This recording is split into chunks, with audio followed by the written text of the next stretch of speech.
Guys, कैसे हैं आप सब? I hope you doing well. चलिए आज हम लोग आर्टिकल को आगे कंटिन्यू करते हैं। तो आज हम लोग इंग्लिश को हिंदी प्रोनाउंसिएशन के थ्रू समझने की कोशिश करेंगे। All the sessions are end to end your grammatical confusions. आज आर्टिकल का पार्ट 4 है, ठीक है। तो लास्ट सेशन में हम लोगों ने कैलो को समझा था, जिसे हम लोगों ने हॉलो से रिलेट करके समझा था। हॉलो मीन्स खोखला, कैलो मीन्स एन इनएक्सपीरियंस पर्सन, जिसके पास कोई एक्सपीरियंस नहीं है, खोखला है, ठीक है, ही इज इमैच्योर। उसके सिनोनिम्स थे नाइवे, जेजून, जुवेनाइल, एडोलेसेंट, रॉ, ठीक है। तो आज हम लोग देखने वाले हैं difference between a and an. हमें ए कब यूज़ करना है, एन कब यूज़ करना है, ठीक है।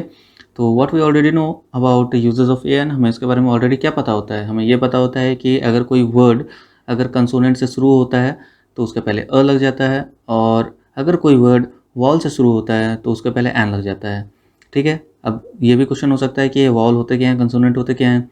तो देखो, वॉल क्या होते हैं, ए ई आई ओ यू, जो इंग्लिश के 26 अल्फ़ाबेट्स होते हैं, उनमें से ये जो ए ई आई ओ यू है, इसे हम लोग वॉल बोलते हैं। और बाकी जो बच जाते हैं उसे हम लोग क्या बोलते हैं, कंसोनेंट्स बोलते हैं। इतना तो पता ही होगा, बट उतने से हो जाएगा क्या? नहीं होगा। हमें और क्या जानना चाहिए? हमें बस ये जानना चाहिए कि we have to consider the sounds, ठीक है। हमें उनके जो साउंड्स हैं उनको कंसिडर करना है। ये जो कंसोनेंट हुए, ठीक है, ये वॉल्स हुए, इनके जो साउंड्स हैं उनको कंसिडर करना है, नॉट ओनली द अल्फ़ाबेट्स, है ना। सिर्फ अल्फ़ाबेट्स को ही नहीं कंसिडर करना है, उनके साउंड को भी कंसिडर करना है, ठीक है। वो कैसे होगा? देखो, a used before the word starting with the consonant sound, समझ लो एक बार। A is used before the word starting with the consonant sound, an is used before a word starting with the vowel sound, ठीक है। अब वो कैसे होगा? देखो, जैसे अ पेन, ठीक है, अ box, a table, a car, ठीक है। इसमें अब एक चीज़ जान लो, ये जो कंसोनेंट होते हैं इसे हम लोग हिंदी में व्यंजन बोलते हैं, और ये जो वॉल होते हैं, ठीक है, वॉल, इसे हम लोग हिंदी में स्वर बोलते हैं। इसे एक कंसिडर करके रखना, अभी इसे यूज़ करने वाला हूँ।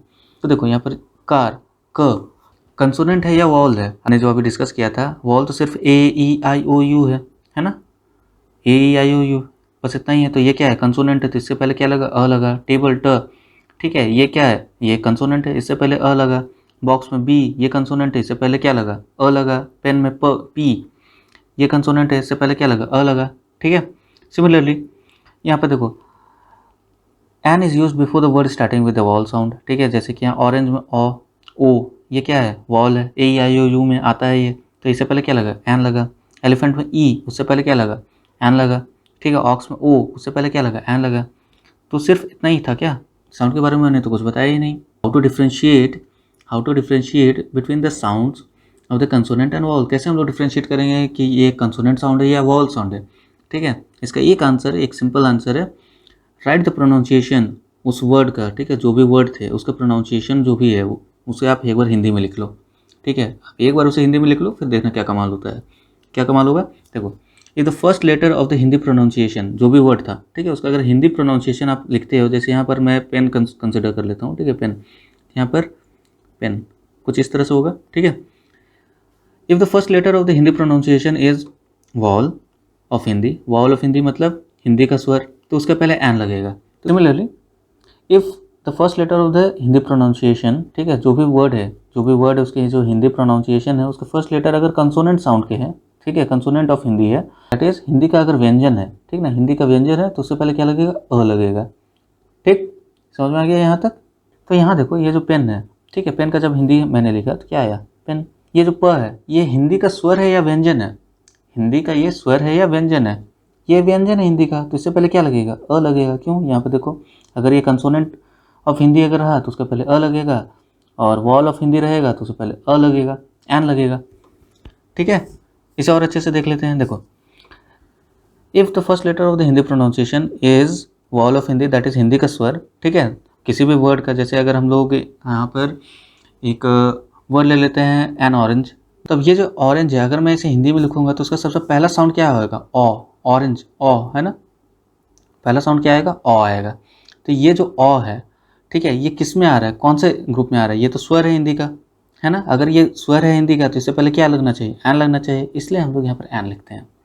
सिमिलरली अगर ऑक्स लिखते हैं, ऑक्स, ठीक है, तो अगर हम इसे हिंदी प्रोनाउंसिएशन में देखें तो सबसे पहला वर्ड इसका क्या आने वाला, ऑ, तब तो ऑक्स होगा। अगर ये ऑक्स आया, ऑ आ रहा है, तो ये किस में आ रहा है, ये स्वर में आ रहा है, तो स्वर में आएगा तो क्या होगा, इससे पहले क्या लगेगा, एन लगेगा, है ना। और एक एग्जांपल ले लो, जैसे एलिफेंट, ठीक है। अब ये जो एलिफेंट है, इसका जो फर्स्ट साउंड आ रहा है, क्या आ रहा है, ए, यही आ रहा है ना। तो ये क्या है, हिंदी का स्वर है। अगर ये हिंदी का स्वर है तो इससे पहले क्या लगेगा, इससे पहले एन लगेगा। क्लियर। सिमिलरली अगर जो हिंदी का प्रोनाउंसिएशन, उसका फर्स्ट लेटर जो होता है, जो फर्स्ट साउंड है, अगर वो हिंदी का व्यंजन है, ठीक है, तो क्या आएगा, उससे पहले अ आएगा, ठीक है। जैसे पेन को हम लोगों ने देखा था, पेन को पेन, ठीक है। इसमें प, ये जो इसका हिंदी प्रोनाउंसिएशन है, ये क्या है, पेन है, प। तो प किस में आता है, देखो यहाँ पे प कहीं पे यहाँ पे आएगा, प आ रहा है ना। तो ये क्या है, हिंदी का व्यंजन है। तो अगर ये हिंदी का व्यंजन है तो इससे पहले क्या लगेगा, अ लगेगा। तो क्या हो जाएगा, अ पेन। क्लियर। सिमिलरली अगर आप जो एग्जांपल लिया था बॉक्स, ठीक है, बॉक्स, इसमें क्या है, पहला वर्ड बॉक्स, ब हिंदी में क्या आ रहा है, ब आ रहा है ना। अगर ये हिंदी में ब है, ब क्या है, देखो यहाँ पर कहीं पे हमें मिलेगा ब, है ना। तो ये क्या है, हिंदी का व्यंजन है। तो अगर ये हिंदी का व्यंजन आया, इस वर्ड का पहला जो साउंड है वो हिंदी का व्यंजन आया, तो इससे पहले क्या लगेगा, अ लगेगा, है ना। सिमिलरली टेबल, अब ये टेबल में ट, सबसे पहला वर्ड क्या आ रहा है, इसका ट आ रहा है। तो ये क्या है, हिंदी का व्यंजन है, ये हिंदी का व्यंजन है। तो इससे पहले क्या लगना चाहिए, इससे पहले क्या लगेगा, अ लगेगा, ना कि एन, ठीक है।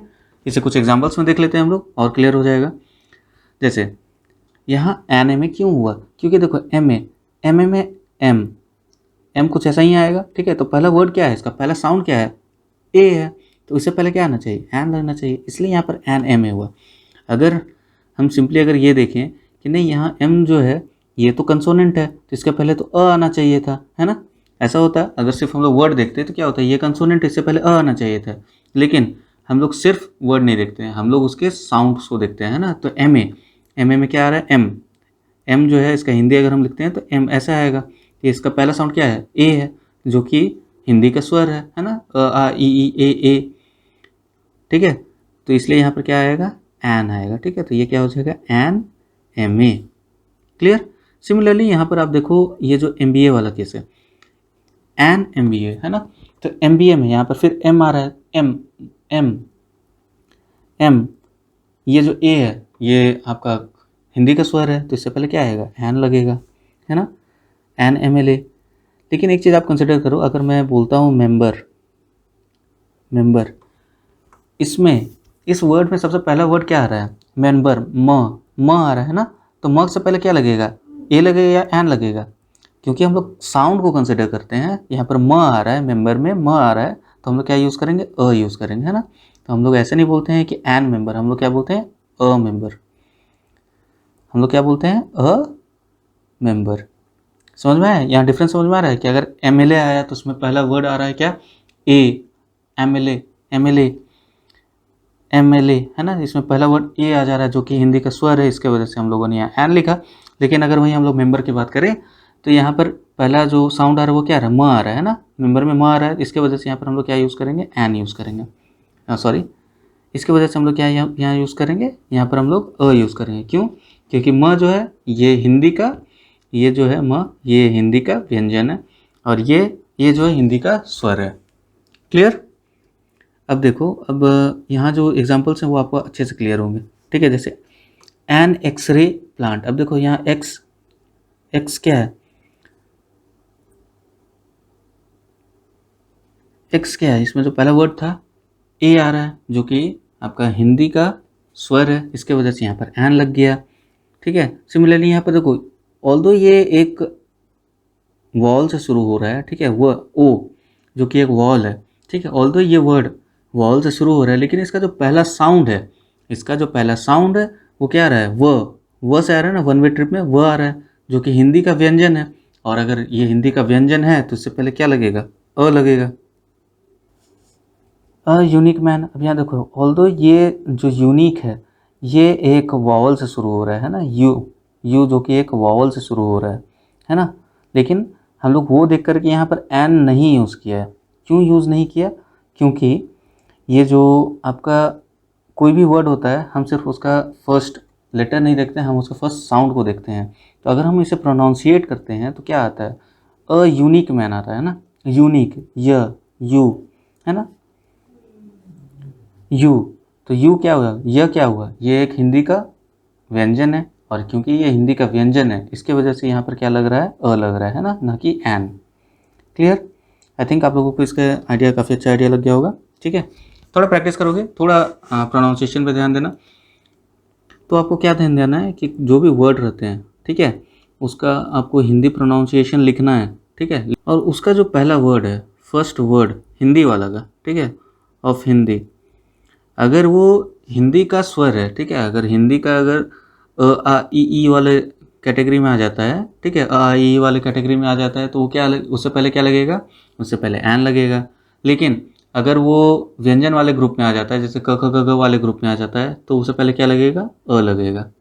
ठीक है, एक बार जिसे दोबारा रिवाइज करके देख लेना, आपको ये सारा चीज़ क्लियर हो जाएगा और क्रिस्टल क्लियर हो जाएगा। आपको फिर इस पार्ट में एटलीस्ट कभी भी गलती नहीं होने वाली है। ठीक है, चलो कुछ एग्जाम्पल्स इसे और देख लेते हैं।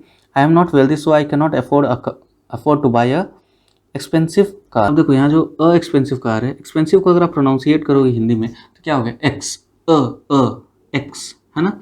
तो जो उसमें जब ए आ जा रहा है स्टार्टिंग में, तो ये क्या है, हिंदी के जो स्वर है उसमें आता है, ये हिंदी का स्वर है। तो अगर हिंदी का ये स्वर है तो यहाँ पर क्या होगा, ये होगा या एन होगा, यहाँ पे एन होगा, है ना। इसलिए होगा I am not wealthy so I can not afford to buy an expensive car. ठीक है, सिमिलरली यहाँ पर देखो, he had no illusion of being either a distinguished writer or a editor. अब आप यहाँ पर देखो, एडिटर में एडिटर, एडिटर इससे शुरू होता है ना, एडिटर। तो ये क्या है, हिंदी का स्वर है। अगर ये हिंदी का स्वर है तो इसका पहले क्या लगना चाहिए था, एन लगना चाहिए था, तब तो ये राइट होगा ना। तो क्या हो जाएगा यहाँ पर, एन एडिटर होगा, है ना, an editor. Clear? I hope आपको क्लियर हो गया होगा। आप इसे रिवाइज कर लेना, आप देखना आपको इसके बाद इस पार्ट में एटलीस्ट कभी गलती नहीं होने वाली है। इन केस आपको अगर कहीं कन्फ्यूजन आता है तो प्लीज़ डू कमेंट। ठीक है, मैं उसे एक बार फिर से पढ़ा दूंगा और कुछ और अच्छे से पढ़ाने की कोशिश करूंगा। ठीक है, तो हमारा लास्ट पार्ट है वोकैबुलरी। इसमें हम लोग आज देखने वाले अपॉर्चुनिस्ट। अपॉर्चुनिस्ट मतलब होता है अवसरवादी, जो मौका परस्त लोग होते हैं, अवसरवादी होते हैं, जो समय पर सिर्फ अपना फ़ायदा निकालते हैं, उसे हम लोग अपॉर्चुनिस्ट बोलते हैं। अगर मीनिंग वाइज देखा जाए तो क्या है, making use of an opportunity, जो कि अच्छी बात है, पॉजिटिव बात है ना, किसी अपॉर्चुनिटी को यूज़ करना, specially to get advantage of yourself, not done in a planned way. ठीक है, तो इसे हम लोग बोलते हैं अपॉर्चुनिस्ट, जो से अपना काम निकाल लेते हैं। ऑल्दो यहाँ तक देखा जाए making use of an opportunity ये अच्छी बात है, जो कि एक पॉजिटिव बात है, बट ये जो अपॉर्चुनिस्ट है इसका जो सेंस जो यूज़ होता है, जो सेंस बनता है वो नेगेटिव होता है ना। तो अगर आप किसी को बोलते हैं कि यू आर एन अपॉर्चुनिस्ट, तो ऐसा नहीं है कि आप उसे तारीफ़ कर रहे हो, ठीक है, आप उसे बुरा बोल रहे हो कि तुम सिर्फ अपना फ़ायदा निकालने जानते हो, है ना। तो ये नेगेटिव वर्ड है। वर्ड के सेंस को भी समझना ज़रूरी होता है, क्योंकि उससे हमें कहाँ यूज़ करना है ये पता होता है ना। सो सिनोनिम्स क्या हैं इसके, self seeker, carpet bagger etcetera. ठीक है, सबका मतलब अपॉर्चुनिस्ट ही होता है, अवसरवादी होता है। ठीक है, self seeker, carpet bagger. Antonyms नहीं देखने का, क्यों, इससे हम कंफ्यूज हो जाते हैं, है ना। ज़्यादा वर्ड्स नहीं देखने, कम ही वर्ड देखने हैं, बट उसे याद कर लेना है। तो आपको अगर सेशन अच्छा लगा तो प्लीज़ लाइक कीजिए, कमेंट कीजिए, चैनल पहली बार आए हो तो सब्सक्राइब कर लेना। आपने कुछ नया सीखा तो प्लीज़ इसे शेयर करना। ठीक है, save water, save tree, save earth, avoid single use plastic. Thanks for watching. जय हिंद, जय भारत।